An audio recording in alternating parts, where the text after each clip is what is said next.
This building should have failed before it even reached the blueprint stage. 3 55-story towers leaning inward at a radical 26-degree angle, supporting a 7,700-ton steel platform that hangs suspended 650 feet in the air. To understand the scale of this engineering gamble, that overhead platform is longer than 3 football pitches placed end to end, and its massive cantilever protrudes 220 feet out into empty space, a distance greater than the entire wingspan of a Boeing 747. On top of this structure sits the largest rooftop infinity pool on the planet, holding thousands of tons of water constantly shifting in the wind. When the designs by architect Moshe Safdie first leaked to structural engineering firms in 2006, the industry reaction was non-existent interest, turned into immediate skepticism. The physics made no sense. In a standard skyscraper, the primary structural adversary is wind shear. Here, the primary adversary was gravity itself, as the extreme lean meant the towers were actively trying to pull themselves down into each other. Worse still, the ground beneath them did not exist 3 decades prior. The entire Marina Bay waterfront is built on reclaimed land, compressed marine clay and sand pumped from the ocean floor. Building on this terrain is the structural equivalent of erecting a massive concrete fortress on top of a wet kitchen sponge. To prevent the complex from cracking apart or slowly sinking into the sea, engineers had to execute one of the most aggressive foundation operations in modern history. They drove more than 5,000 steel and concrete piles 160 feet into the earth, cutting through the unstable reclaimed mud until they struck solid bedrock.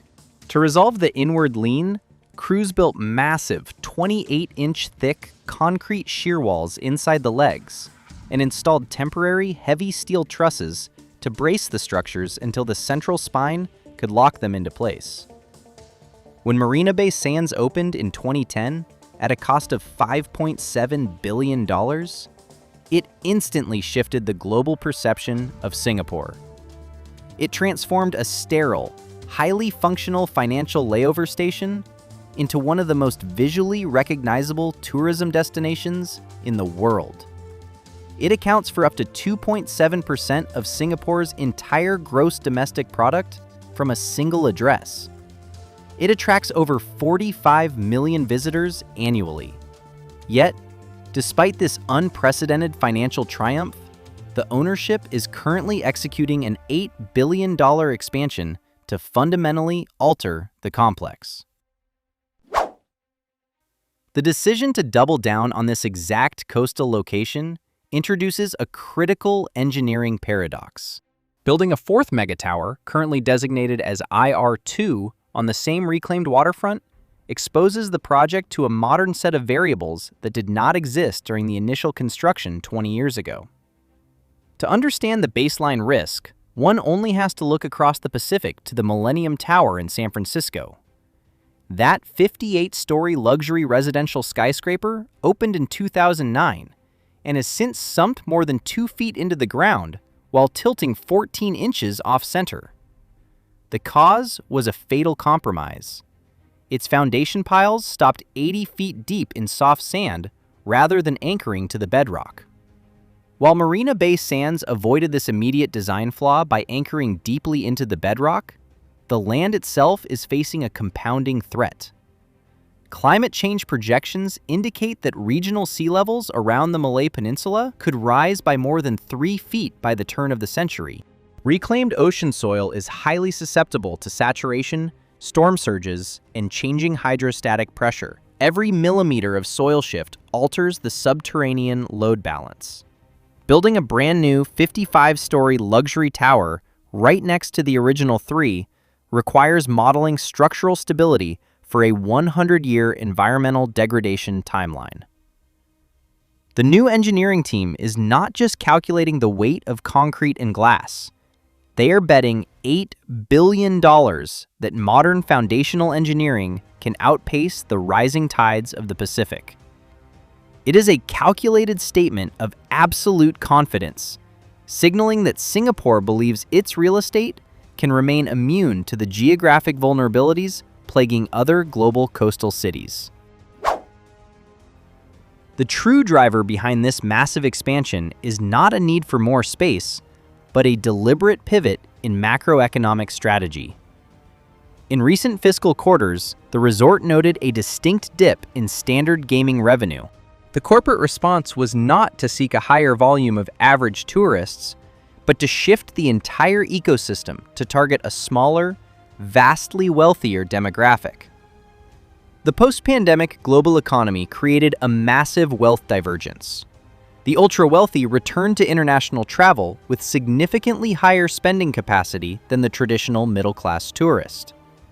The mathematical reality of modern hospitality dictates that 570 ultra-luxury suites generating premium, non-price-sensitive revenue will consistently outperform 1,000 standard hotel rooms. The upcoming IR2 tower is designed entirely around this philosophy. It features 0 standard accommodations. Instead, it offers massive luxury suites and 23 exclusive residences termed mansions. It features a standalone private casino, an independent elevated sky loop, and a 15,000-seat entertainment arena designed by the global architecture firm responsible for the Las Vegas Sphere. This brings the entire development to a profound philosophical turning point. Marina Bay Sands became a global icon because it was adopted by the citizens of Singapore as a symbol of national achievement and identity. It appears on their currency, anchors their skyline, and serves as a public space. However, as the architecture pivots toward extreme exclusion, creating high-walled enclaves explicitly engineered for international billionaires, the physical space detaches from the local population. When an iconic piece of a city's identity is reshaped exclusively for the top fraction of global wealth, it changes the unwritten social contract of urban design. The project ceases to be a monument to civic capability and becomes an insulated economic engine.